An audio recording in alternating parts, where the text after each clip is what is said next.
আমাদের গ্রাম বিষ্ণুপুরে একটি মন্দির, রাধাগোবিন্দ মন্দির দীর্ঘদিন পরিত্যক্ত অবস্থা পড়েছিল। আমরা অনেক চেষ্টায় গ্রামবাসী সহযোগিতায় মন্দিরটাকে যথেষ্ট বড় তৈরি করেছি এবং এই মুহূর্তে আমরা আজকের এই 24শে মাঘ আমরা মন্দিরটিকে ইসকনের সহযোগিতায় আমরা উদ্বোধন করছি এবং আমাদের রাধাগোবিন্দের প্রাণ প্রতিষ্ঠা করছি। কেমন লাগে এই অনুষ্ঠান করতে পেরে? অনেকদিন অনুষ্ঠান ধরুন আমাদের গ্রামে কম বেশি সমস্ত রকম অনুষ্ঠানই হয়, আবার আমাদের সামনে দোল হোলি আসছে, এখন অনেক বড় অনুষ্ঠান রয়েছে, কিন্তু এটা স্পেশালি একটা অনুষ্ঠান এবং গ্রামের বাসী সকল গ্রামের সহযোগিতা যথেষ্ট আমরা খুব আনন্দ পাচ্ছি এবং সকলে আনন্দ করছি। আপনার নাম? আমার নাম অজয় হাজরা। এই কমিটির দায়িত্ব, মন্দির কমিটির দায়িত্ব? আমি অবশ্যই এই কমিটির দায়িত্বপ্রাপ্ত সদস্য এবং গায়ের কমিটির সদস্য।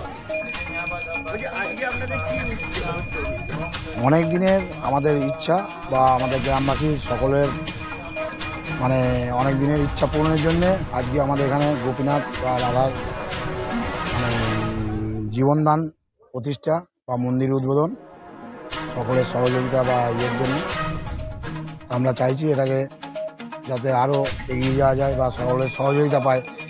আর ইসকন ভক্তরা এসেছেন, তারা সব কিছু মানে দায়িত্ব নিয়ে আমাদের এই উদ্বোধনটা পরিচালনা করছেন। তাই এখানে দুপুরে যারা ভক্তবৃন্দ থাকবেন তারা প্রসাদও পাবেন। তো আমরা চাইব সকল মানুষ যেন এগিয়ে আসে বা এই মন্দিরটা যেন ঠিকঠাক পরিচালনা হয়। বাঁকাশ্যাম দে কৃষ্ণ ভবনামিত সংঘ তথা ইসকনের পক্ষ থেকে সকলকে জানাই শুভেচ্ছা। আজ এই বিষ্ণুপুর গ্রামে সুন্দর একটি মন্দির শিব বিগ্রহ স্থাপন করা হচ্ছে। শিব বিগ্রহ এখানে রয়েছে, আপনারা দেখুন। শিব বিগ্রহের নামকরণ করা হয়েছে রাধা গোপীনাথ। তার কালকে চক্ষুদান হয়েছে, আজকে এখন হবে তার যজ্ঞ এবং তাকে অনেক রকম বিবিধ উপাচারে পূজা হচ্ছে। একদম মায়াপুরে যেভাবে ভগবানের সেবা পূজা হয় সেইভাবেই সেবা পূজা হচ্ছে। আমরা সকলে মায়াপুর থেকে এসেছি এবং ভগবানকে প্রতিষ্ঠিত করছি।